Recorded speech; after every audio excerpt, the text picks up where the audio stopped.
It is 1 a.m. on a rainy night inside an engineering hostel. The only light comes from a single room, bleeding out under the door, illuminating whiteboards covered entirely in complex mathematical formulas. Inside is Ravi, a fourth-year student who is completely isolated.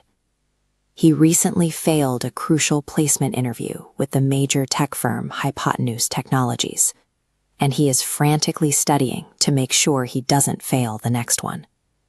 Outside of his frantic cramming, the campus is dead quiet. It is that heavy, suffocating silence of an all-nighter, the kind of intense psychological pressure that feels like a physical weight in the room.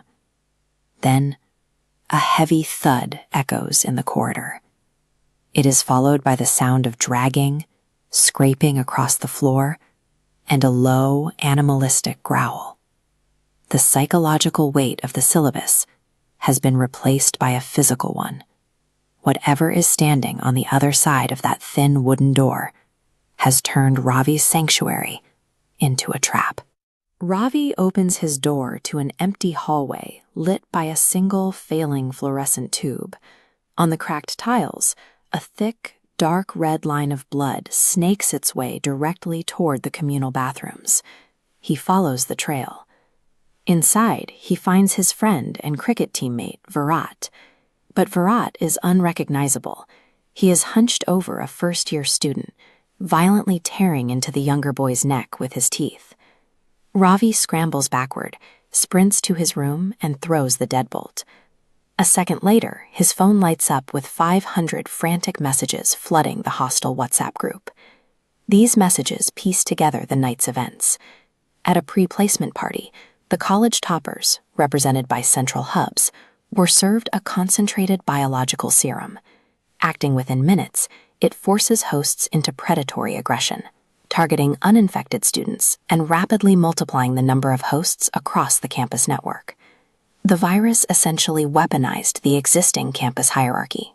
The highest-achieving students literally became apex predators, methodically hunting down the rest of the student body.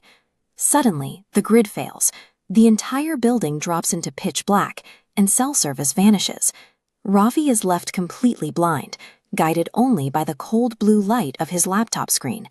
3 slow, heavy knocks hit his door. The handle starts shaking violently. The force on the other side is massive, causing the solid wood to buckle and splinter open. Virat lunges into the room. Ravi grabs a heavy desk chair, smashes it into his infected friend, pushes past him, and barely escapes out into the night air of the campus. But the courtyard offers no safety. Over 100 students are staggering blindly through the shadows, their clothes torn, bite marks visible, and their eyes glowing a dead, milky white. Fleeing a single infected roommate logically placed Ravi directly in the path of the entire infected population. The local threat has scaled into a total campus lockdown. Ravi sprints away from the mob and forces his way into the college library, wedging himself deep behind a row of tall bookshelves. He holds his breath in the dark as infected students slowly filter into the building. They wander aimlessly through the aisles, drag their feet, and eventually shuffle back outside. The room falls dead silent again. Ravi exhales. Then a thick, heavy drop of blood hits his cheek. He looks up. Virat is perched on the very top of the bookshelf. He drops down, sinking his teeth into Ravi, and the resulting screams draw the entire horde straight to their corner.